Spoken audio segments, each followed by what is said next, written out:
Yeah, so let's just make yourself comfortable. We're going to begin lying down over something slight. So if you want to lie down, please do and relax, and then we'll set it up. Or if you just want to sit up, just a couple of things I want to share with you. Oh, one other thing is that there's this lovely book by Stephen Harrison called The Question to Life's Answers. I read Stephen before, and I love Stephen, and he is on my reading list.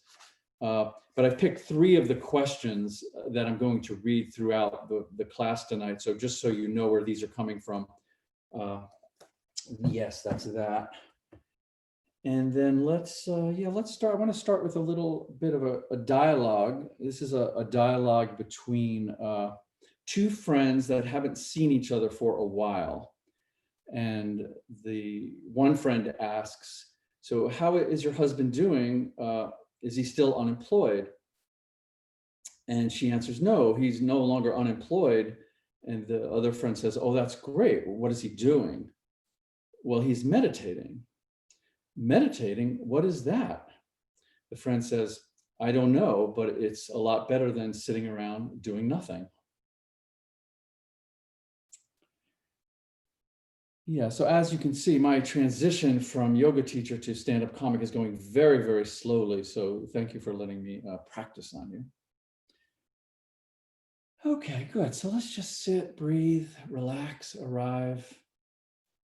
Appreciate that we have this incredible present moment that just organically unfolds all by itself.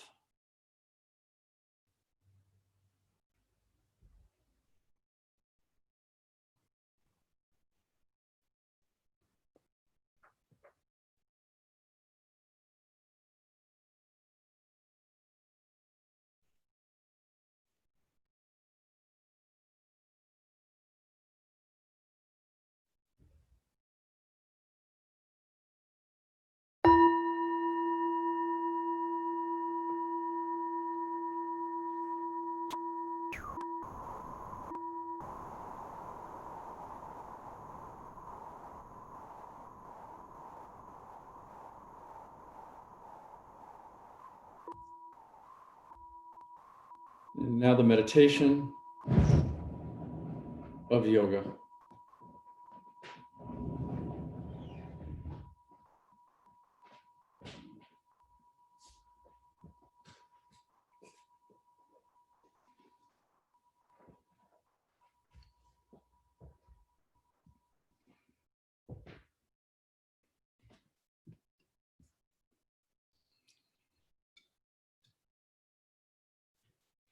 So this practice or this approach that we are calling yoga, it's very, very interesting.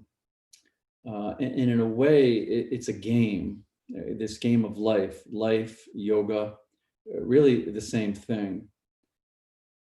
And it's interesting that we explore it through the fabric of the body.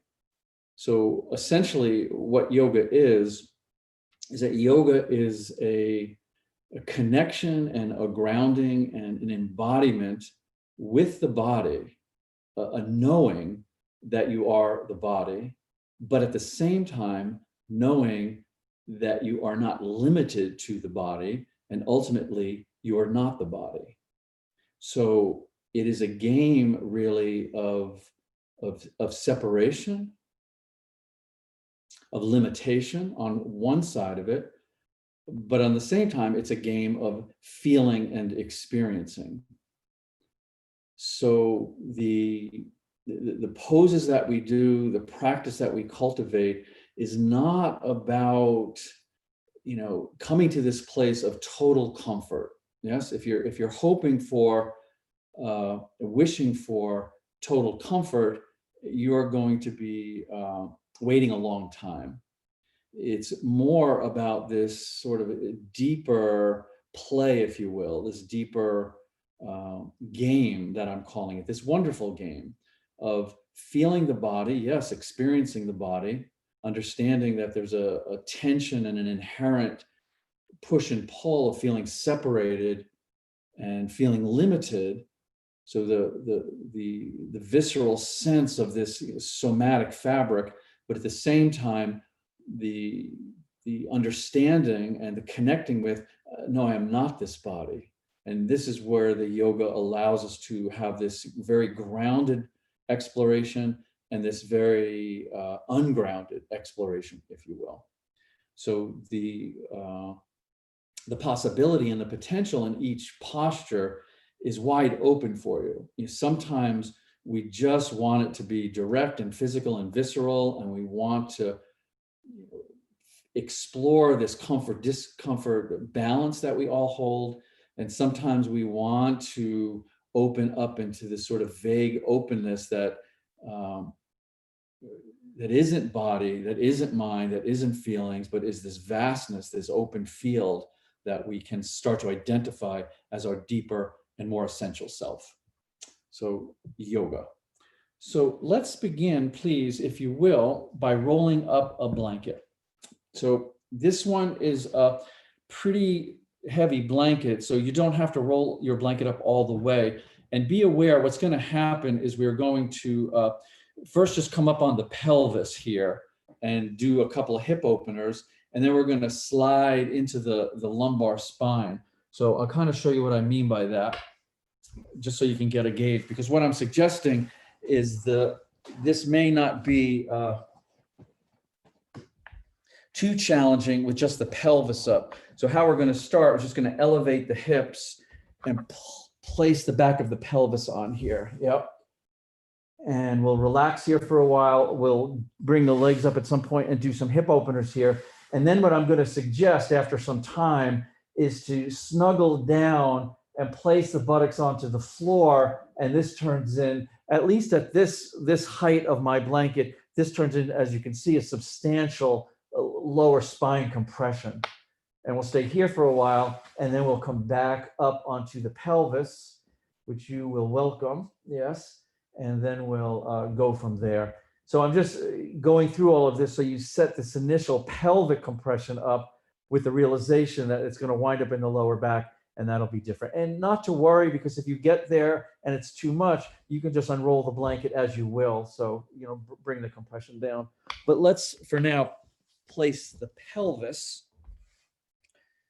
up onto a rolled blanket, relax the legs out. If you are placing something under your head, have it be as flat as possible so we don't bring the chin down. So we don't want to disturb your four natural curves coming from the sacral spine up into the cervical spine. So just for a little comfort there.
So let me just say this again, that we are not entering into this this physical yoga, this hatha yoga, to achieve perfect comfort.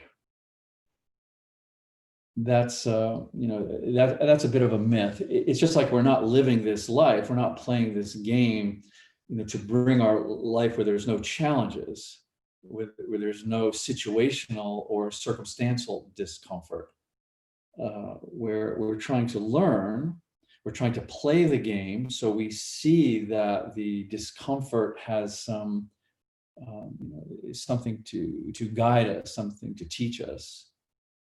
So I think this is important when we're in the yoga pose where we may be feeling an intensity or a density of sensation, and how we start to relax with that, how we start to allow that, and how we start to listen to that.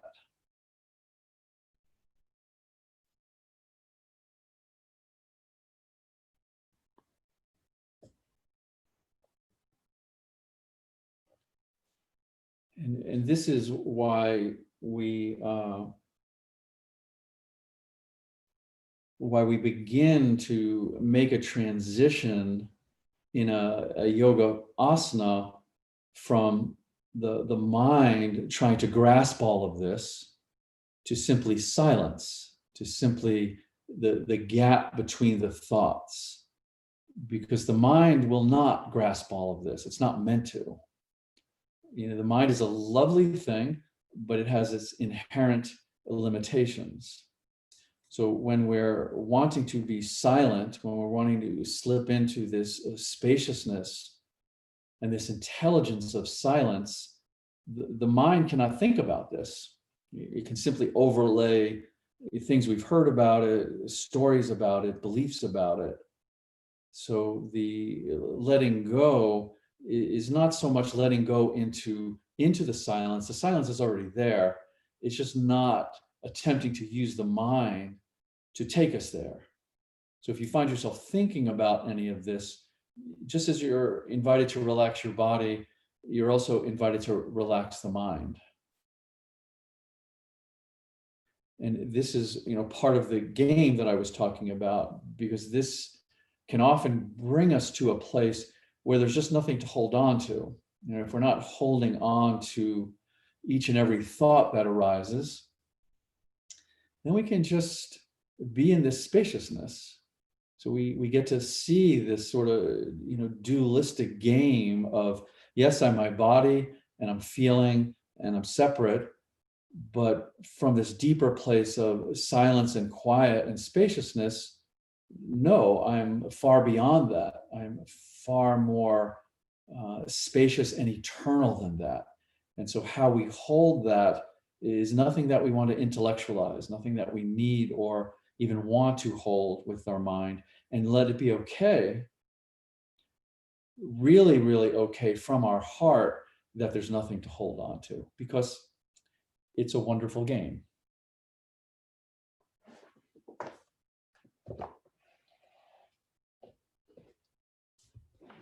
So what I'd like to suggest now, hopefully your pelvis has acclimated a bit to this compression, is just to keep the right leg out and bring the left foot up and put it somewhere underneath that right thigh.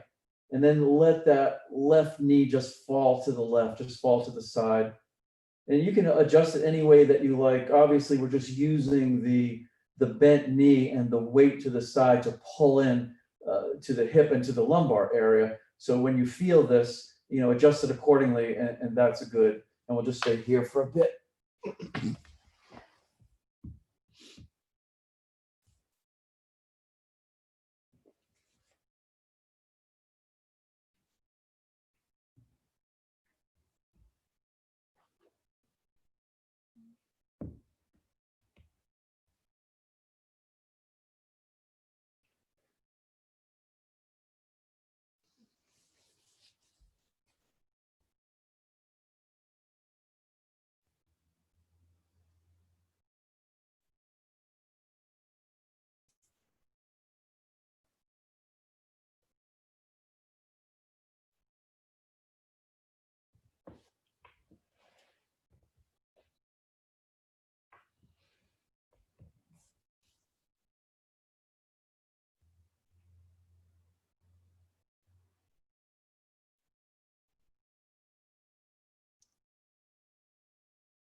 And this little bit of knowledge in relationship to our body, it can really change so much when we begin to let go of the long-standing habits that a lot of us have, of wanting to, just push away, be done with. You get rid of the discomfort, even if it's, it's subconscious moving towards this perfect comfort, moving from that place to a place of really having great respect for the discomfort and really reestablishing a whole new relationship with it. So we don't always need to react right away. The reaction of fixing, or the reaction of, I wish this wasn't happening. So we slow down enough to see that we can intelligently respond. Yes. And sometimes, a response is necessary because we want to, if there's something that's, mechanically, or we're in danger, we certainly don't want that kind of discomfort. But the quality and the energies and the types of discomfort that sort of pulse in and out of our body, our heart, our mind, our life every day, this is life. This is the game. So how to know when to react and when to slow down enough and really relax and really open and sit quietly and then intelligently respond. It's a beautiful thing to start to discern. And that really is what I'm saying is essential to what yoga really is.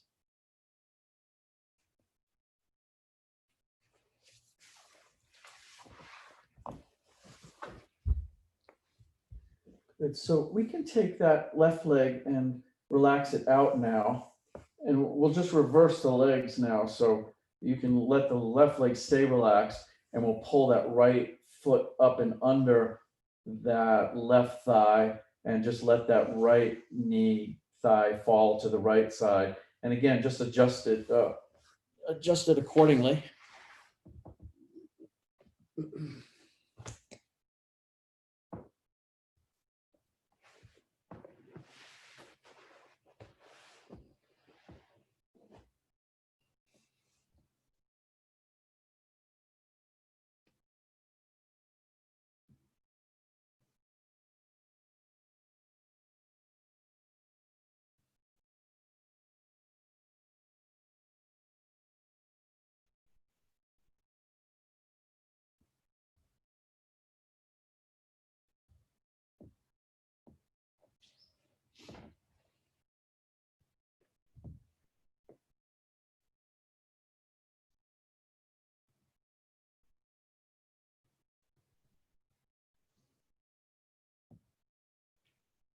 So part of what we want to practice then is to just very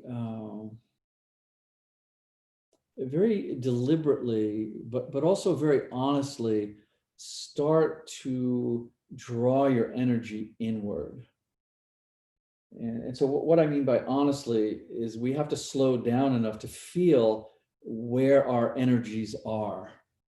Yeah, so sometimes there's just it's very surface. There's a tension that's kind of humming through the nervous system, and just physically it's hard to relax. So we want to allow ourselves to kind of drift along the surface of the body. When we feel this sort of buzzing or tightness or surface energy, allow it to sink in, draw it inward. And the same thing with the way that your thoughts are responding, either responding to something I'm saying, responding to your environment, responding to the day, to the posture. Allow those mental energies to drift inward as well.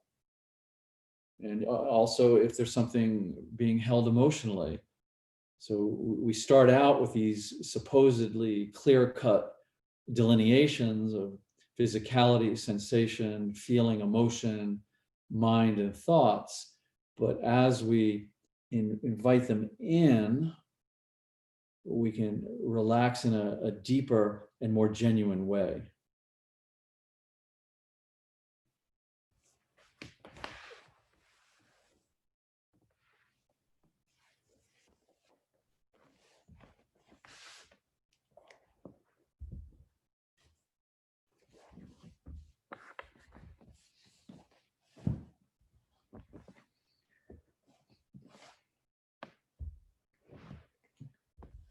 Good. So you can relax that right leg out as well. And just let both legs relax out for a moment here. And then let's bend both knees and put both feet on the floor. So this, I just want you to be really careful.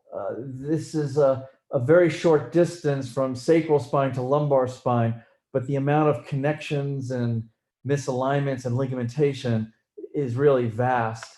So what I'm going to suggest is just a kind of shimmy downward. So whatever roll you have will then tuck into your lower back. The buttocks will find their way to the floor. This is important to feel stable and safe. And then make a discernment here. Yes, this is something you can relax with and feel safe with. If yes, then let the legs relax out. If you're not sure, you may want to elevate the hips a bit and unroll your roll just a tiny bit. A tiny bit will make a difference. So you're in this sort of just right position. So we're not using any of the bolstering or positions to push through any tightness. We're really trying to, in a way, we're trying to be as comfortable as possible. Apply compression, yes, because this is stimulating all of the processes, but we want to be comfortable while we're doing that. And this is very, very personal to you how this works. So ultimately, we want to wind up with the feet out, the knees straight, arms relaxed to the side, and just this appropriate compression into the lumbar area.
And as you are, very slowly and very naturally, drawing your energies inward, you can also see if your breath is reacting to the tension, reacting to anything, and just naturally let the breath calm down.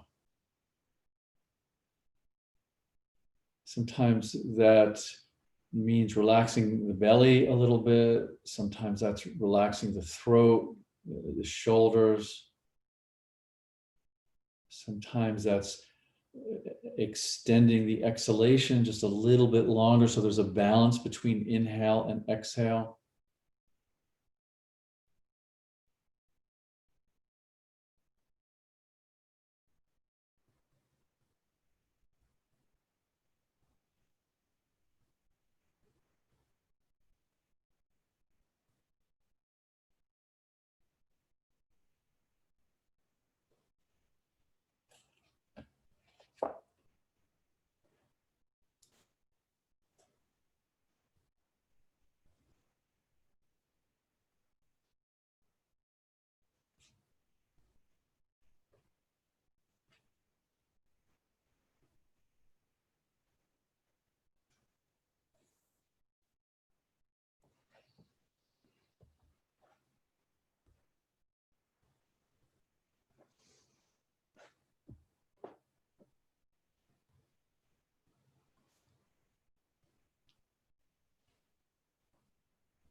once you begin to let go of this habit of wanting this perfect comfort, wanting to remove all the discomfort, then what we get to explore, and this is particularly beautiful, is that the body itself has a longing to be felt.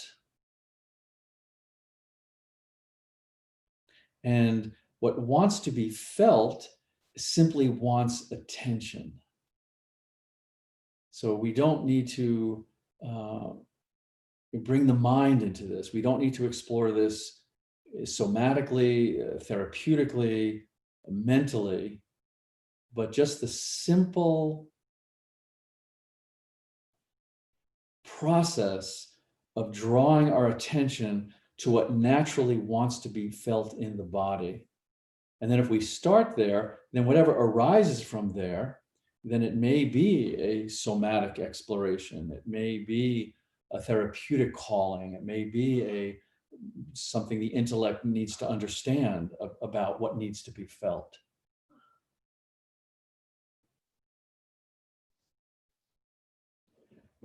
But if we are able to start out with just the simplicity of attention, which is really such an incredible gift, that we can direct attention, that the felt sense that is arising, first and foremost, most basic, most primary, it just wants attention.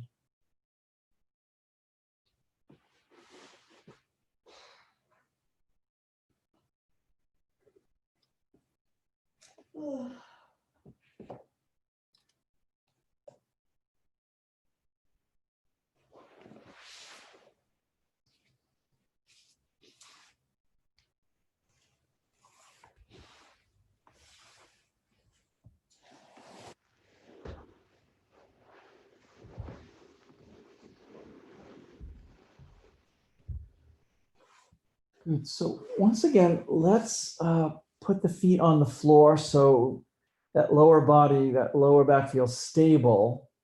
And you can just gently press up. And again, be careful, all of those sort of tricky places here. And then I'll bring the body back up so we're back under the pelvis. Yeah. All right, so we're out of the lumbar, we're back onto the pelvis, and keep the feet flat on the floor. And what I'd like you to do is just very slowly start to move the knees back and forth. Yeah, and this is to come to that edge where it's tugging and maybe hurting a little bit, and just stay there for a moment or two, and then go to the other side. It's not a quick back and forth. Yeah, just nice and slow. Nice and slow, lean into it. And then as you're going back and forth, there's typically one side that just has a kind of different flavor, maybe a little more density of tightness, and one side that's a little maybe more open and not as contracted. And when you find that place that's not as contracted, let the knees stay to that side. You may need to adjust the top foot a little bit to maybe walk it away from the bottom foot to open up this right hip here. Is a good chance any pulling along the top of this right hip is the sort of the calling of the psoas.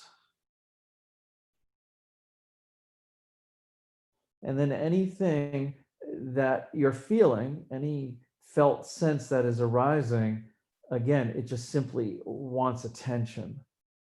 And in the most natural way possible, just draw your attention there without having any secondary goals. Whatever arises out of this will be in the present moment, not some predetermined past memory, past diagnosis that we want to apply.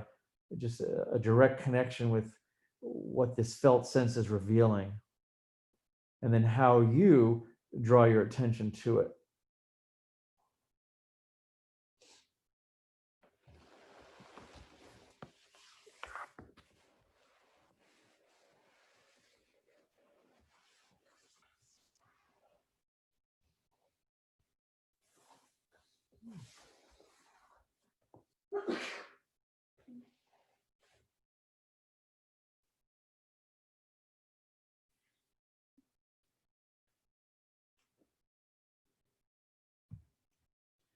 And also, no need to be completely static with this. I know the basics of the yin is the longer we hold, the more we compress in. But sometimes a little passive movement is good. So if this becomes a little unbearable or you're not sure, go back and forth a couple of times. Go back and forth. Let the movement and the compression intermingle, and then go back to where you were.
Good. So we'll go back to the slow movement.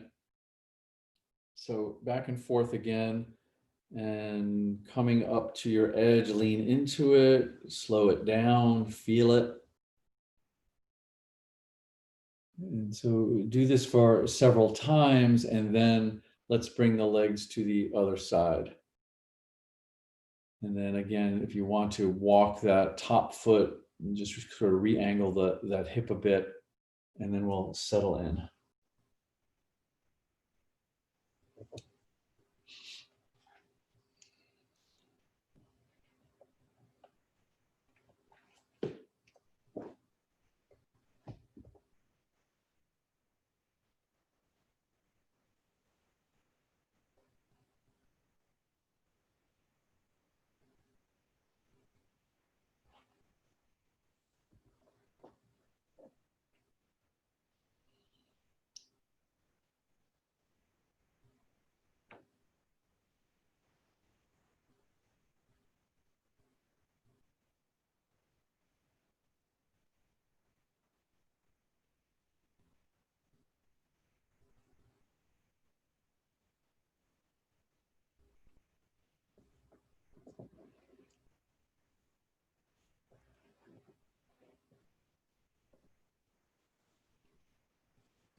And just this simple dynamic that I'm describing, this really, it's simple, but it really is something that we can cultivate very deeply.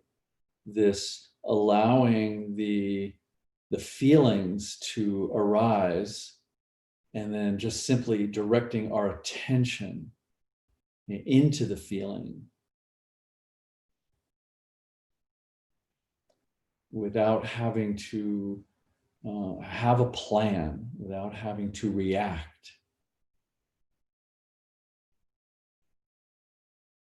And this in some ways takes a degree of not knowing. This is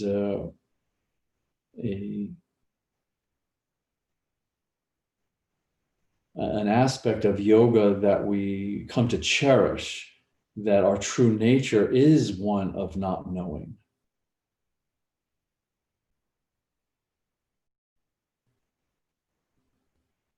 So in a way, we're kind of liberating the body, liberating the heart, liberating the mind from having to know, and just allowing the wisdom of our attention to direct what we're going to explore.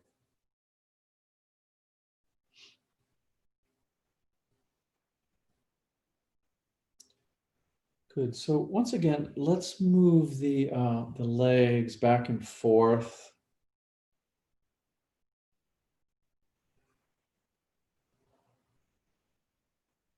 And then when you feel enough muscular release, I think the best way, if you're able to at this point, I know it's been a while, but if you can just elevate your hips and slip the roll out from under, you could do that.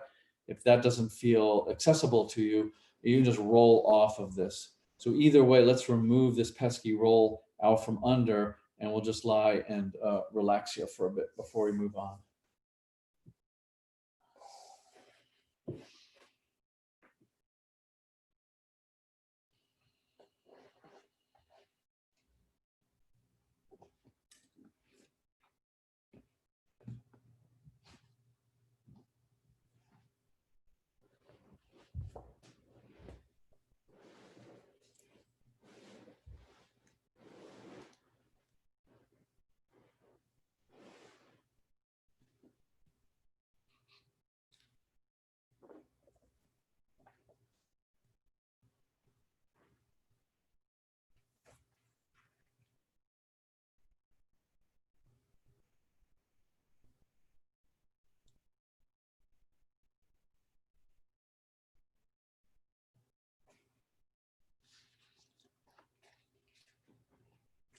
So I'm going to read the first question and the first answer. Interesting, this book was published in 2002, but I think this question and the answer are maybe even more relevant today. The question is, you note that we are living in a fragmented world. Do you see any hope for the human race, or will we eventually destroy ourselves? Hope isn't particularly necessary. Hope is a projection of some different state than what we're in now. I think it would be much more useful to understand where we are than to speculate on whether or not there's some other place that we could be. The qualities that are expressed right now in the human condition are clearly painful and destructive. Whether we have the capacity for any other kind of expression, for love, requires that each of us understand where we actually are. Let's begin here and now.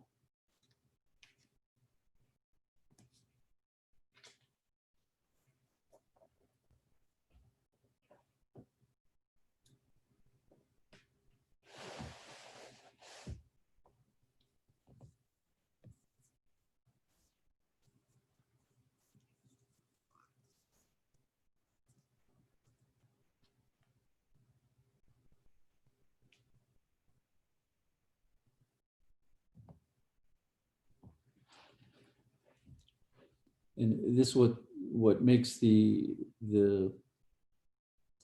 investigation of yoga so particularly profound in relation to that first question and answer. If we're actually going to investigate where we actually are in a sense of the here and now, then to start to explore that, yes, we're in a body and we feel it and experience it, but are we limited to only the body? And how do we experience that as well? And this changes the nature of the game. If we simply think we're materialistic and dense and limited, then we will experience everything from that perspective. If we can investigate further and deeper and start to see that this awareness, this consciousness, call it what you will, this sense of presence is independent of the physical body, then this changes just the whole flavor and way we investigate. And this is just yoga. It's just simple, basic investigation. Okay, so let's come on up, and you may want some bolstering for this, especially this first one. I know this first pose isn't everyone's favorite, but the way that it ties into the second two, it's a lovely, just a very lovely hip opener. So what I'm going to suggest is to extend the right leg out in front of you, and you don't have to turn. I just want to show you what the back leg is going to do. Then we're going to take the back leg. Let me do it this way. So the right leg's just front, Oh, I'll do it this way. And then the back leg is going to open out. Yeah, so open out. So I'm not bringing this knee in towards the right leg, bringing it in back of me just until it starts to pull a little bit. So a little bit of pulling, you're good. And then if you feel you're going to the right, put that bolster or your pillows on the right side of the right leg so you can come down and lean on it. Yeah. I mean, for the hips, the more we can come towards the center. So if you can get the bolstering on the left side of the leg and come down, or start to drift to the center, you'll kind of feel it. Initially it's an awkward thing for the hips, especially if they're tight. So just find a place where you can start to come forward a bit here.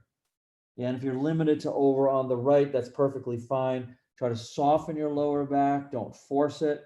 We're not stretching. We're just applying weight into the contracted areas of the body. We're trying to lean into the resistance in a very gentle, respectful way. So just find your place here, and we won't be here forever. It may seem like forever, but that's a whole nother discussion.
And I do understand, I understand it all too well, that what I'm saying, can sound very contradictory.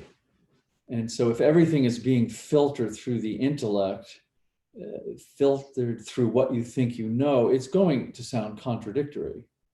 So to even approach an idea that our true nature is not knowing, the mind can't go there because the mind knows.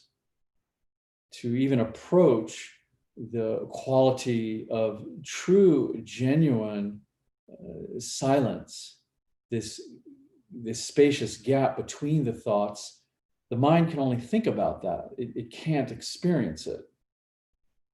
So the relaxation of that thinking process. And what's interesting about this, so if we are able to let in, even just a bit, that I don't know, and I don't know as an energy, I don't know as an essential part of us, then we can explore, how does I don't know, how does one go from not knowing is my essential nature to a belief, something that we believe.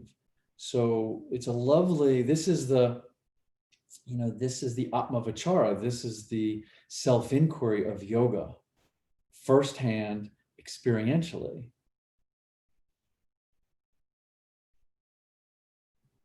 So we allow ourselves to drift and to have this open-ended vagueness and this spacious awareness, and then we get to see the mechanism of comfort and discomfort, of thought and silence, of essential feeling, sensation, and emotion. How does this all work?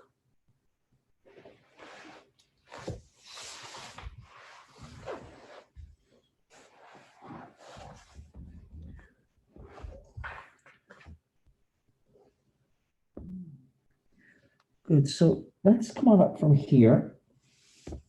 And yes, yay, good, we're coming out of this. So we'll keep the right leg out, and I'd like you to take that left leg and bring it forward and just keep it coming over the right leg. So we're going to take that left foot and just bring it a bit towards that right hip. Yeah. So it's just the top leg, the left leg is crossed over. Don't force this, but we're just going to bring this foot back a little bit. Yeah. So we have this kind of position. And then maybe have some bolstering over on the right side. You may want to use that, but let's initially just come forward. So again, another forward bend. Yeah, a little bit different. No, actually a lot different for the hips, but certainly the back of the leg and maybe that left hip with this intense internal rotation. The reason I invite you to put some bolstering to the right is that throughout the time here, feel free to sway the upper body a bit. So you may sway over to the right and want to lean on some bolstering. You may want to stay straight forward, but this just tends to ease into the lumbar, the intrinsic muscles of the lumbar in a way that you want to explore it. We're not having to follow an alignment here or a strict template, but if you can drop the head down and kind of ease into it, an inch to the left or the right could make a big difference in what you're exploring in the lower back.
So I'll give you just a bit of a hint here of how this this quality of not knowing eventually morphs into a belief, in that ultimately a belief is actually rooted in the discomfort of not knowing. So we can, really explore all kinds of discomforts, physical, emotional, psychological, but there's a very deep discomfort that arises from not knowing. So the compensation for not knowing is the cultivating of a belief. And then we believe we know, we think we know something, and that creates a false sense of safety. So, the yoga asana becomes this very amazing container to explore and deconstruct. And as I was saying in class on Friday, to cultivate a certain level of courage, because to not know takes courage. To have nothing to hold on to, it takes courage. And to question our basic assumptions about physicality and identity and ego, this takes courage.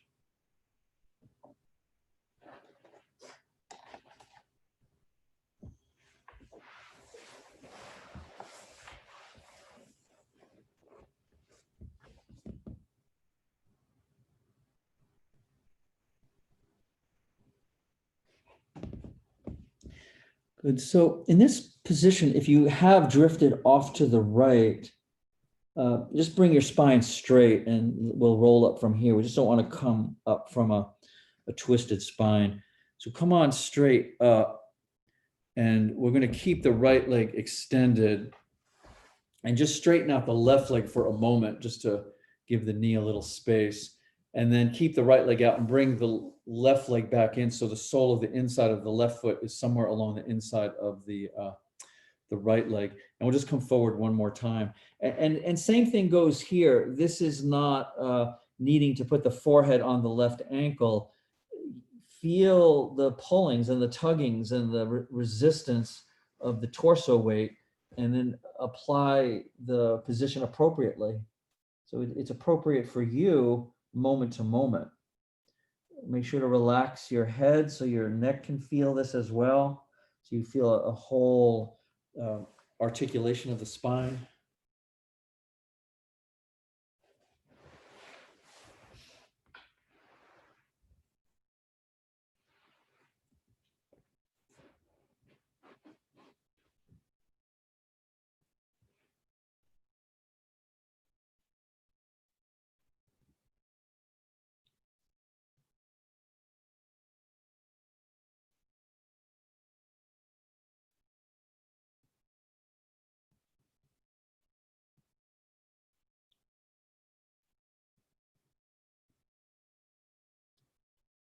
Just to relax, just to be present with your body, to feel it, and to celebrate it,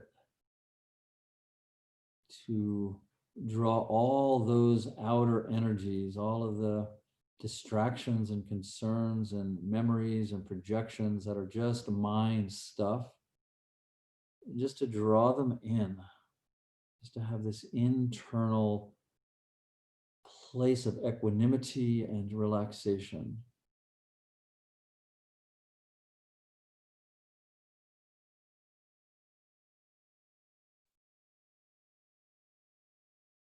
And no need to keep track of or to figure out, am I a body that's limited and separate, or am I this open-ended aware spaciousness? Because from the place of genuine stillness and silence, all that is just naturally revealed.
Good. So let's come on up from here. And you can straighten that left leg out. And I think best if we take a rest here, since that was a rather lengthy series of forward bends. So just lie down and take a brief rest, and then we'll just do the other side.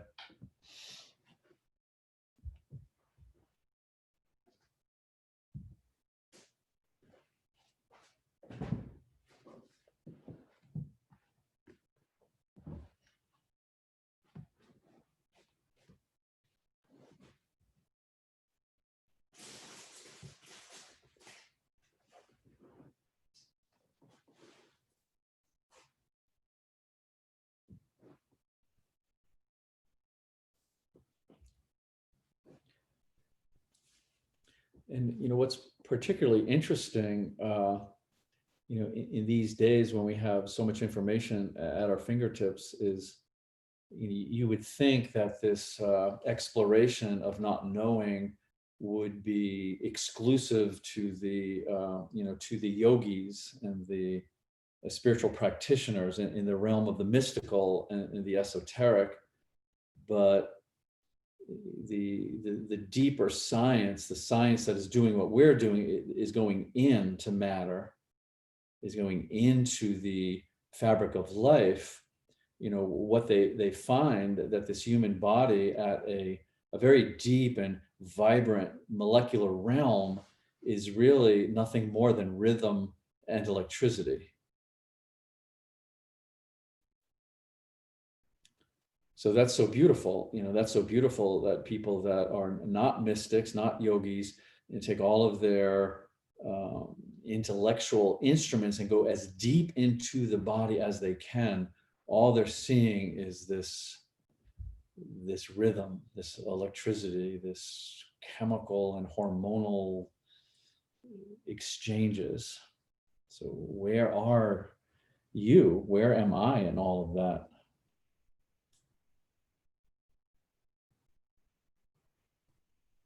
But the difference is that the yogi doesn't simply take the information and try to superimpose it and turn it into a belief. But the yogi is reversing that and saying, no, let me not believe, let me experience. Let me go from knowing to intuitive, innate intuition. Is a whole different kind of understanding. Okay, so let's come on up and we'll do the other side. You know what, though? I think let's reverse it. We'll do the same 3 forward bends, but let's just reverse them. So start with the left leg extended out and bring the right leg in.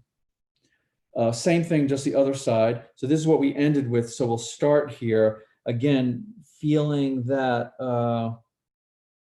there's a lot of latitude within the template here.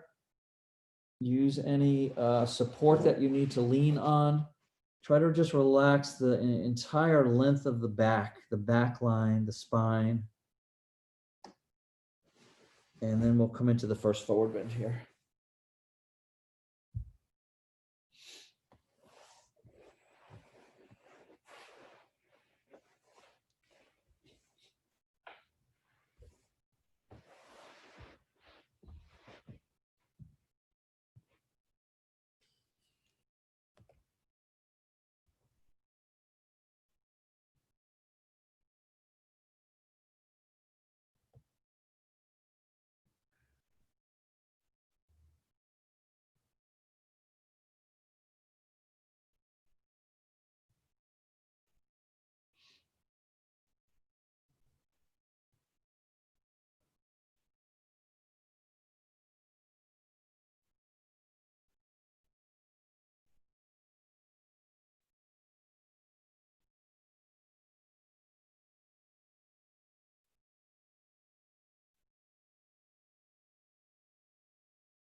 So see if you can relax into this realm, this molecular realm where there's nothing but rhythm and electricity.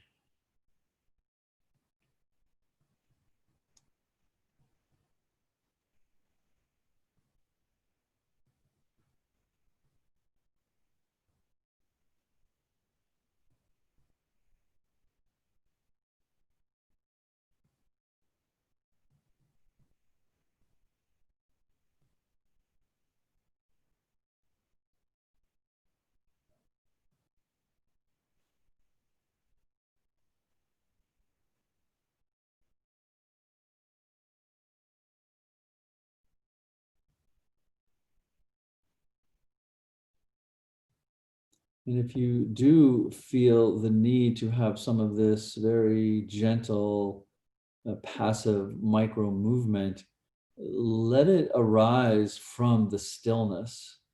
So don't make a decision. Don't let it be a reaction to the discomfort. The discomfort's okay. Discomfort is good. This is what we're wanting to feel, so we can direct our attention to it. But the movement can be very valuable if it naturally is revealed from the stillness, whether it's to release a bit, whether it's to adjust a bit. And this gives your body a very positive reinforcement that you are listening to it intuitively.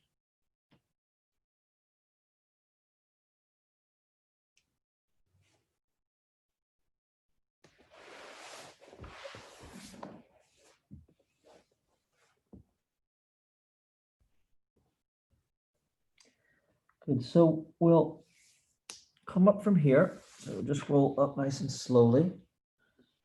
And we can leave the left leg extended out, and we'll take the right leg and just put it again over the left leg and bring that foot back a bit. So no need to align the knees. You could make sure this leg, the left leg, is nice and loose, so we're not holding it. Don't activate it and hold it and tighten it up. Let the hip relax. And then on this side, you may want to have some bolstering on the left side. And again, the invitation is to start to come straight forward. Yep, nice straight spine, nice relaxed skull. But then as the weight starts to tense, you can find a place. So let the body sway a bit, just explore. And sometimes it just slips right in and you're just right there, still, quiet, beautiful balance between relaxation and compression. And other times it takes a while to find it because the body is asking for something. So you want to listen to what it's asking for. And it can be a range of things, what it's asking for.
And certainly to imagine yourself at this very deep level as rhythm is just very beautiful, because the truth of it is that this is a pulsation that is very unique to you. That this rhythm, this pulsation, your whole body is pulsating. Very obvious with your circulatory system and your heart, obviously, but every cell is pulsating, all of your organs, your systems, all of your neural transmitters in your brain. The pulsation is body wide. So to start to feel yourself as rhythm, to feel yourself as a pulsation, as vibration. This is very, like I said, very beautiful and just a lovely way to explore, because when we can relax into this, then we can step back as an observer and see what we are, what we have been superimposing on this internal rhythm, who we've come to believe we are, what's working, what's not working.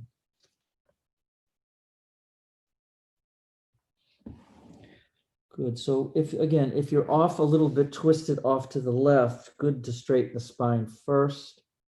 Let's roll on up here. And we're going to keep the left leg out. And then we'll unhook this top leg, this right leg. And again, we're just going to put it in back of us somewhere. So, just opening the knee a bit, pushing the foot back until you feel a little restriction in the right hip. And then you may need some bolstering. If you're going way over to the left, put the bolster over to the left, start to relax down. A little bit of a rounded spine is nice. So again, avoid the temptation to stretch out. We don't want the muscles too activated. If you can put your bolstering on the inside of the leg, that's a good place as well. Or you may just come more in the center. So just find a place with this rather awkward position, I think. I guess it depends on your hips, how your hips are doing. But for me, it's still, after all these years, I used to avoid it completely till I realized that my hips wanted it. But so the awkwardness is really part of the discomfort.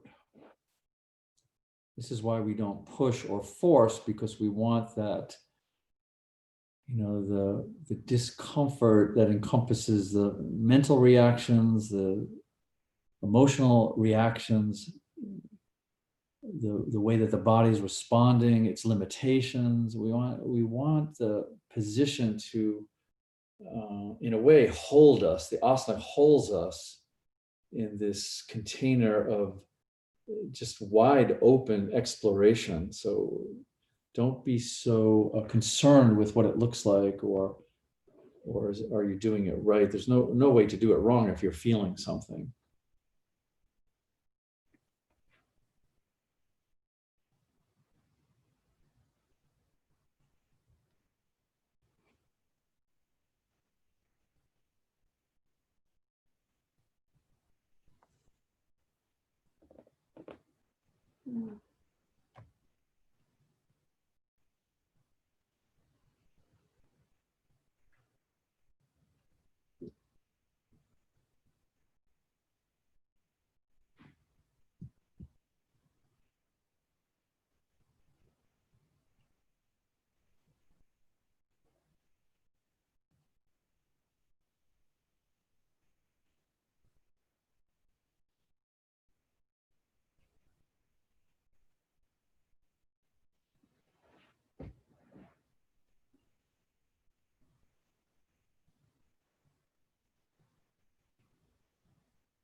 And again, whatever you are feeling it because it wants attention. Not a solution, not a fix, simple attention.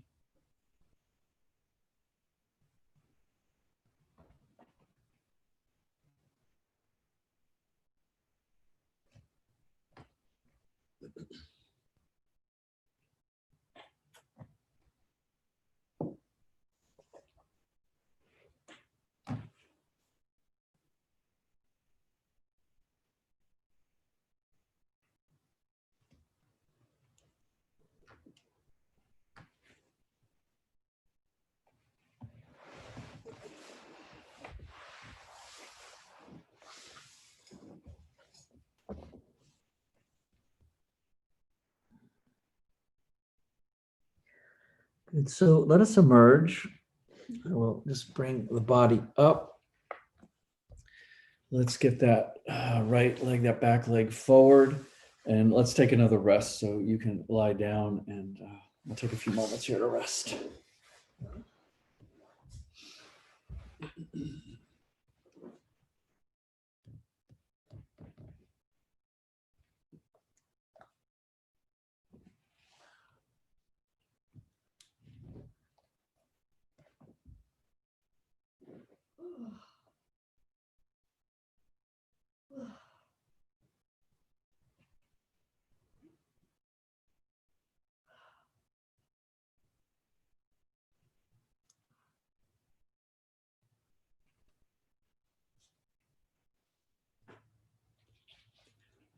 This second question asks, isn't the concept of doing nothing misleading if it implies doing something other than what you are doing now?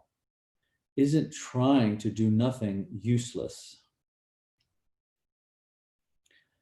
Stephen answers, all concepts are misleading in that they are symbols. Concepts have no inherent thingness, but only appear to have substance outside of the thought itself. The way I am using doing nothing is to describe the futility in the attempt of the conceptual me to change itself. Me is a thought and is insubstantial outside of the thought itself. It has no means to see itself, change itself, get better, or get worse. Trying to do nothing, trying to change, all this trying business is thinking. Thought doesn't have anything else to do but think. Just because something is pointless doesn't mean we won't occupy our lives thinking it or doing it.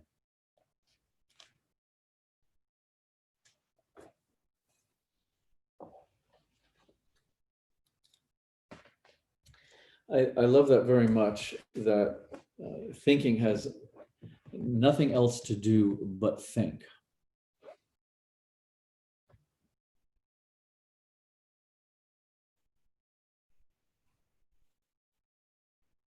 And so this then becomes part of our contemplation, is how much of our sense of self have we constructed from this thinking? And when I say thinking, I'm talking about anywhere in the spectrum from just a random thought to a collection of thoughts that create an idea, to a collection of ideas that morph into a belief system. So this is really the self-inquiry. We get to open this. We get to look at it directly and see, are these thoughts, is this thinking supporting me and working for me and allowing me to play this game of dense physical body and open spacious awareness? And what of these thoughts is not working for me, and how do I start to soften, let them go, challenge their sense of reality?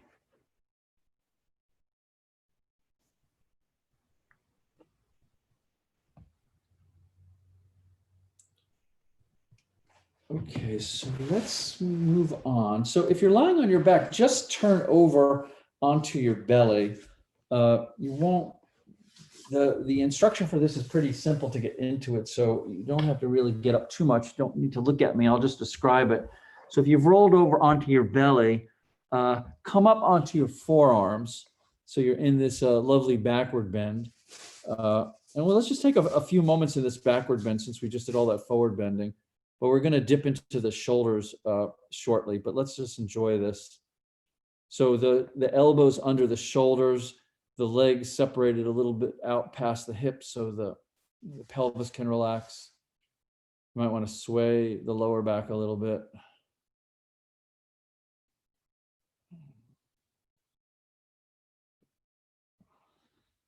Good. Oh, also, you may want to have a little blanket or pillow up towards your head. This can put the neck at an angle that we might not want to hold it for this amount of time.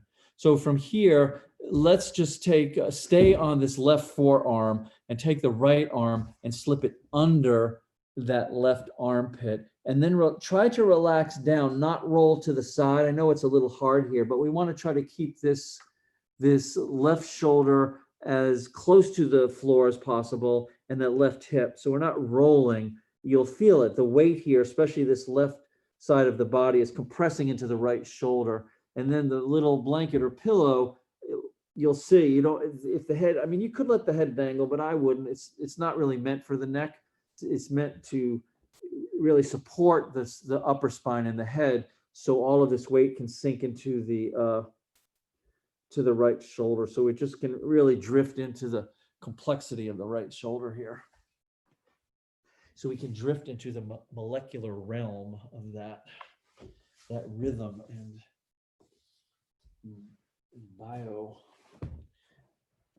Electromagnetic energy.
So when I make this suggestion that our true nature is not knowing, again, we need to be very careful because these are just words, and words are just symbolic of the thing itself.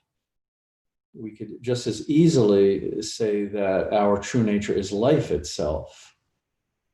And as most of us know, that life cannot be fooled.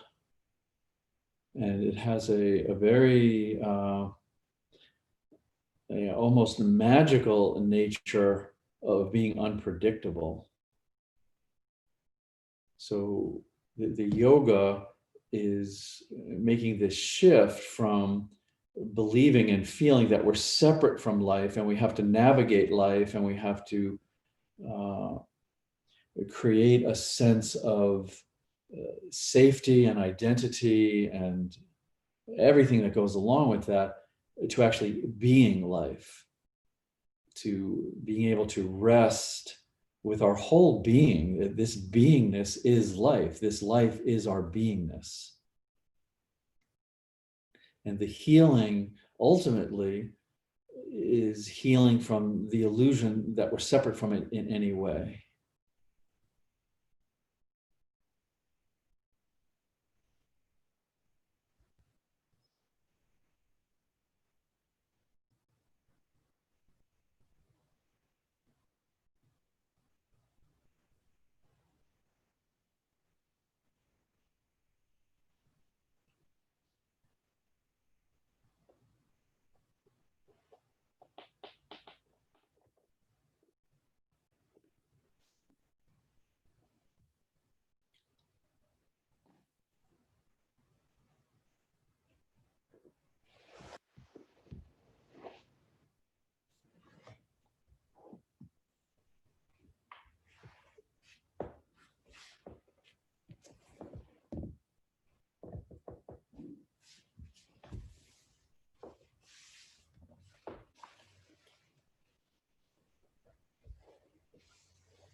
Good. So let's take your left arm and just make sure you're supported on the floor with it, and just gently press yourself up and slip that right arm out from under, and just come back to both forearms for a bit in this backward bend.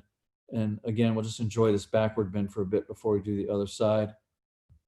So a nice thing also is to just release it a bit, let the head drop down and exhale, and then pick the head back up and inhale. So you feel this lovely connection and articulation from the upper spine down to the sacral spine.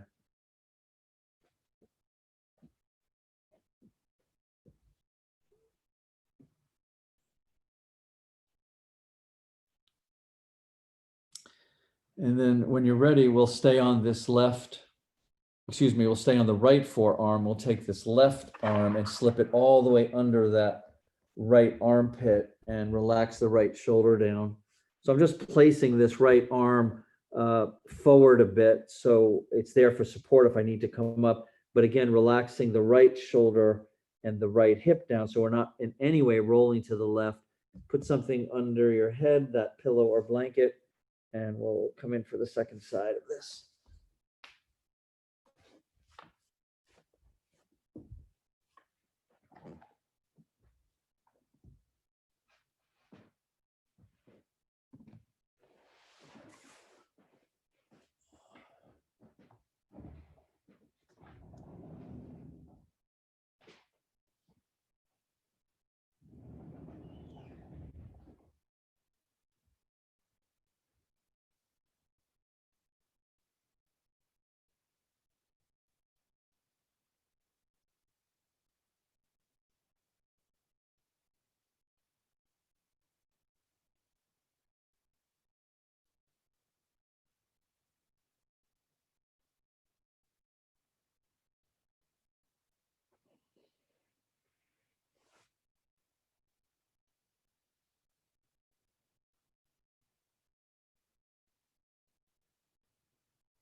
And if you find that your mind is wandering, this is very good. Let it wander, but observe what's actually happening.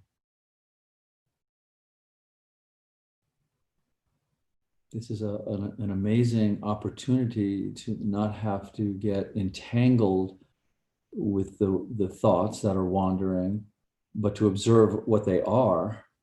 So if something can appear from nothing and then wander away and disappear, what is it actually?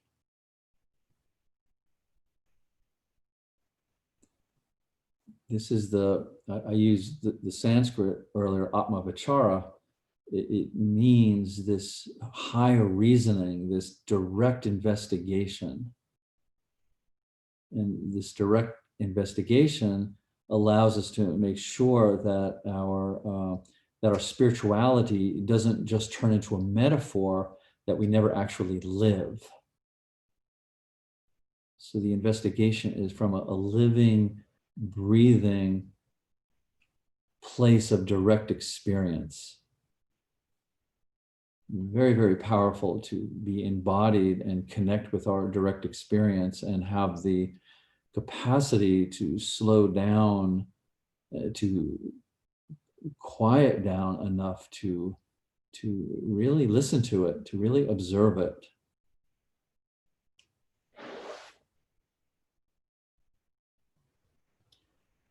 Good. So you can come back up onto your forearms. Just support yourself with that right arm. Let's slip the left arm out from under.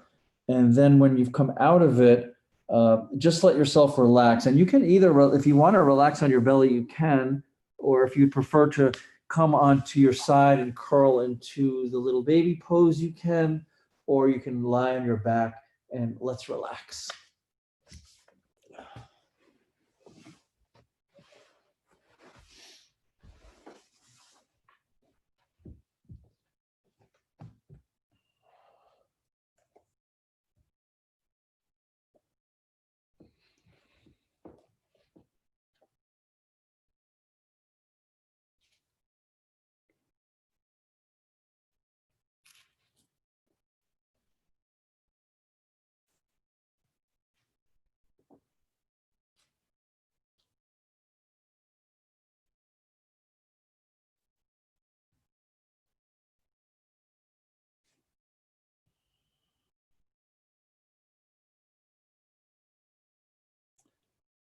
The third question asks, you seem to be talking from your own non-dual experience at times without calling it such. Yet you also talk about contrasts, consciousness as limitless and thought as restricted, which seems to be a dualistic point of view.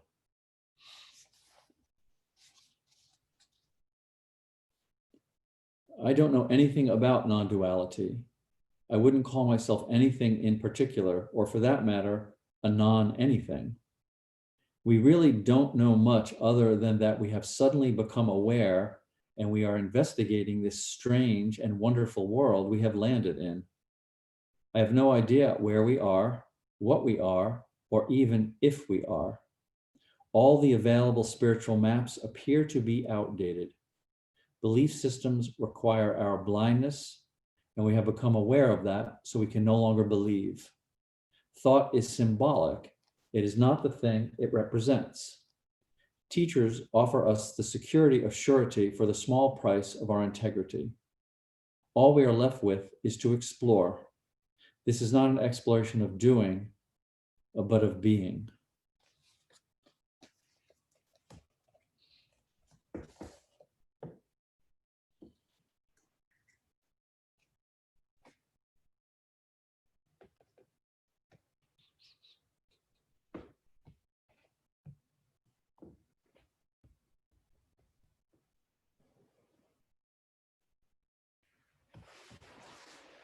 So please come on up, and I'd like you to fold up a towel or a blanket. I'm folding my blanket up here, and I folded it up fairly substantially And we're going to use either a large bolster, if you have the large bolster. So we'll put that, we're going to put this across the lower back. But if you don't have the large bolster, stack up some pillows. Yeah, I don't know if this will be too much. I haven't tried it with the pillows, but I will. And maybe something for your head.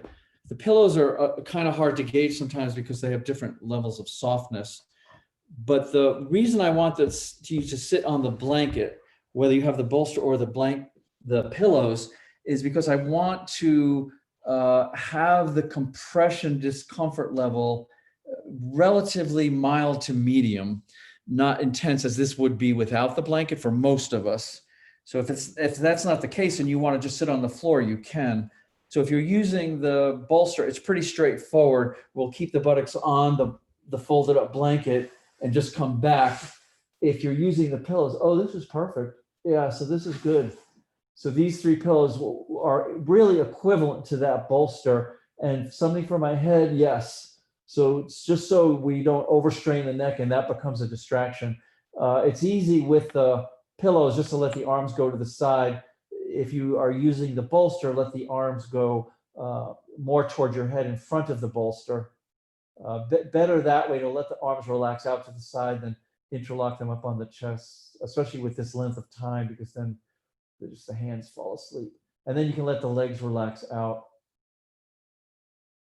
Yeah, and then you can, modify the amount of height you use with the folded blanket. Fold it a little bit higher, obviously less compression, less discomfort. You remove it or unfold it a bit. So kind of play with that, but set yourself up again so we can just kind of drift.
So very, very lovely, and such a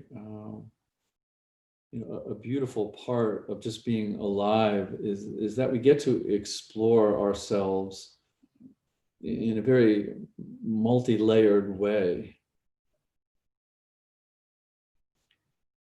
So we can just sit quietly with ourselves and just allow the process to be very, very natural, very, very close to us, very intimate. And so many things we can explore. We just have a variety of what appears to us. I also think it's important uh, to cultivate one of our second limb of yoga. One of our niyamas, the second niyama on the second limb, is simple contentment.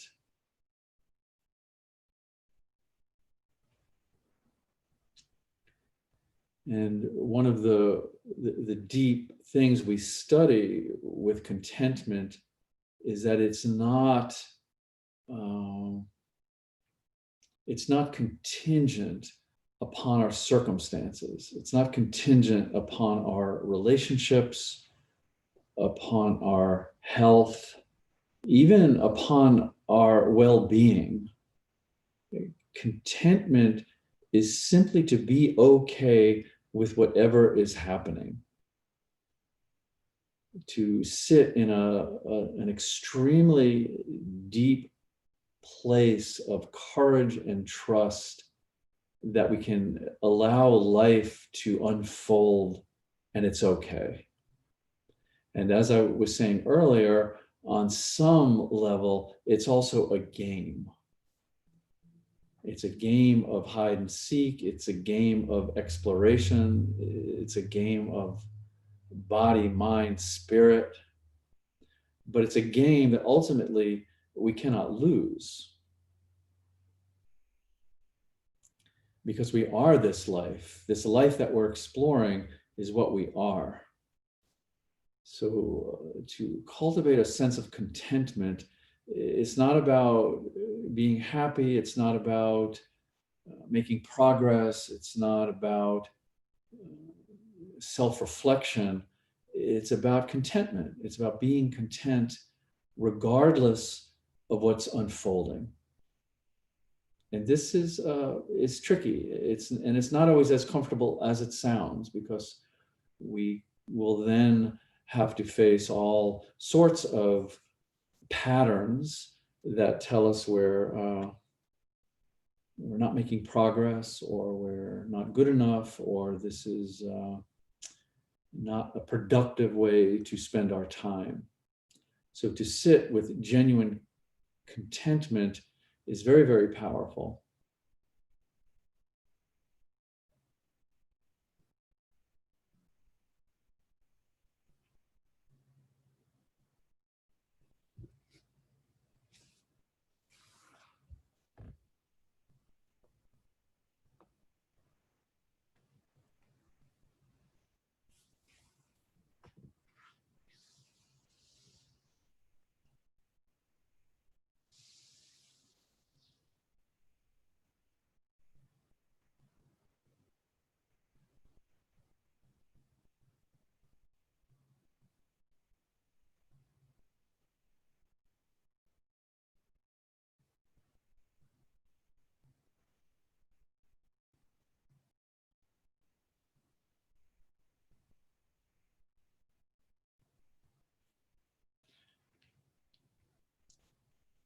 Let's change the imagery of the breathing for a moment.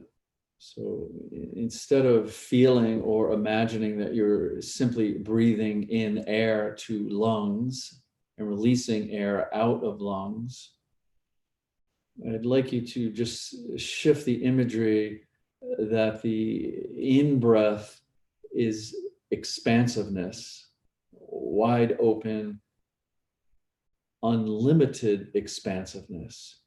So allow that expansiveness to not only permeate your entire physical being, but then to extend out as far as you can possibly imagine. And the same thing on the exhale, expansiveness into an emptiness. So an unlimited emptiness on the exhalation and an unlimited expansiveness on the inhalation.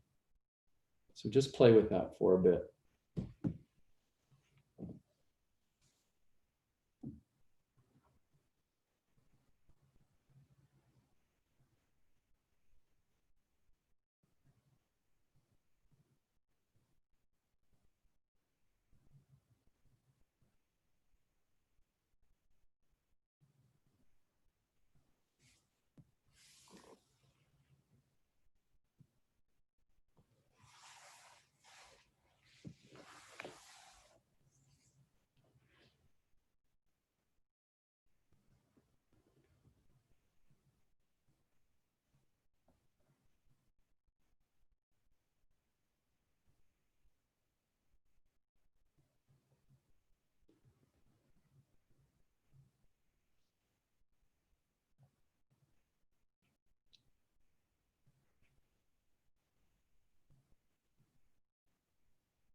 And making sure that our spirituality is not just a metaphor that we're not actually living.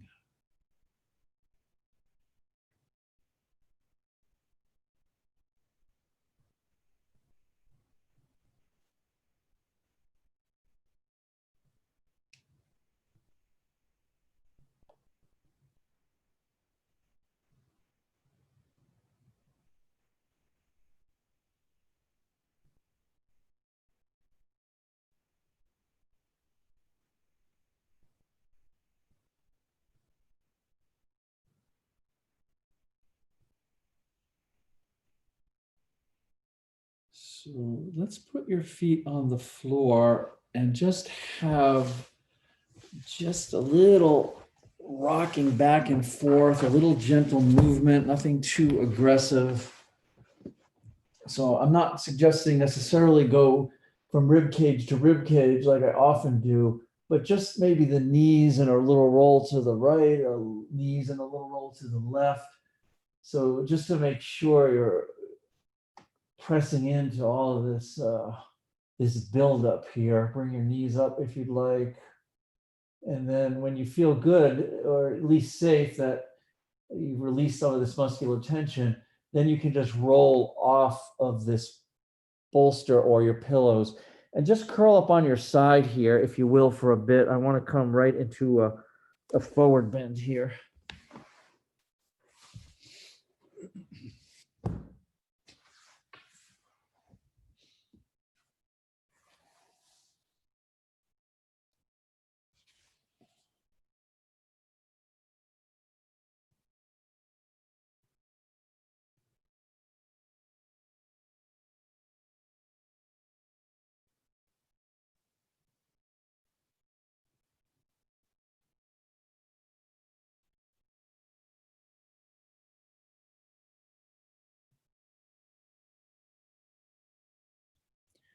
One of the ways that I explore this this quality of contentment is that I give myself time when I put my head on the pillow in the evening, right before sleep, to not evaluate my day, to not have any sense of check-in, but to see if I can just embrace and embody being content, regardless of what the day was like, regardless what I anticipate the next day to be like, but just to lie there in a true and authentic sense of contentment. And then however the night goes, as my eyes are opening in the morning, to feel grateful. So these are 2 points of stability that I create: contentment and then gratitude. And then the way that I see it is between, in the evening, between the contentment and the gratitude is just a dreamlike state. And then between the gratitude and then following evening to the contentment is just the unfolding of life in its vagueness and how dreamlike that can be. So it's nice to have 2 points of reference, contentment and gratitude, and then just allow this sort of unfolding to be as it is, and enjoy it or not. But it's certainly a mysterious unfolding that this life is. Life cannot be fooled. So come on up, please, from your fetal position, and I'd like to close with a butterfly position. So after that rather lengthy, deep backward bend, you may want to do this unsupported, but you're more than welcome to pull something, the bolster or the pillows, under the knees, just to soften it a little bit more. So this just takes other pressures away and allows just for a nice, soft, almost a relaxed forward bend. I find it with the support underneath more relaxed than without, but it's up to you. So this is really just to counter that that backward bend, as I said. And please let your head drop down as much as possible. One of the things you can do for that, to put the arms, if you have either the small bolster or blanket works just as well, to put something over the feet. And then it's a nice place to put the arms for a position like this, so they don't have to drop down and pull the shoulders. So you have a nice place to put the arms, and if the head goes all the way down, it can rest on that.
It's interesting in the sutras, these limbs, where contentment is placed, it's placed after clarity and before austerity.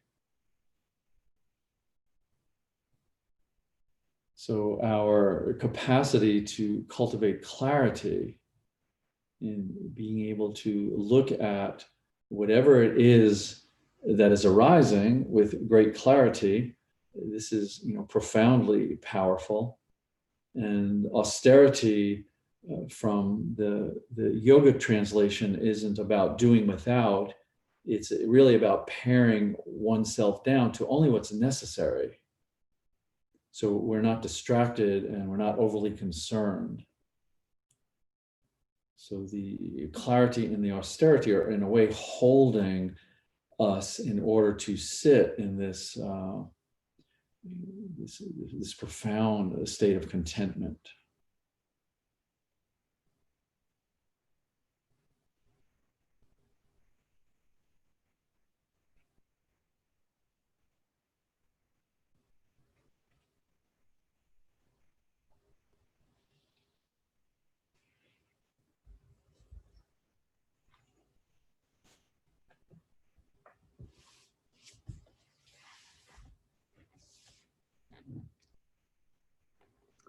Good. So let's come on up from here and just open the legs out just a little bit past the hips and come down one more time. I know I said that was the last thing, but this is nice just to get in the back of the knees.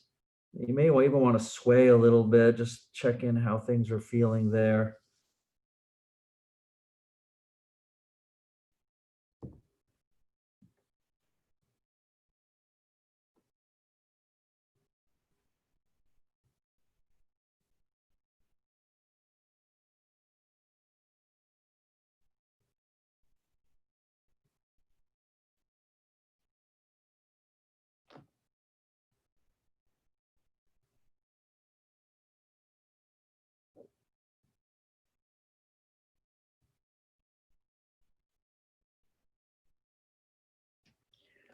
Good. So we'll come on up and you can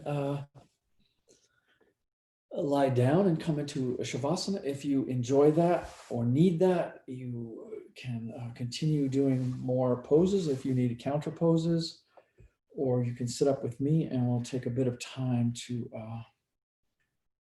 close our yoga.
Namaste.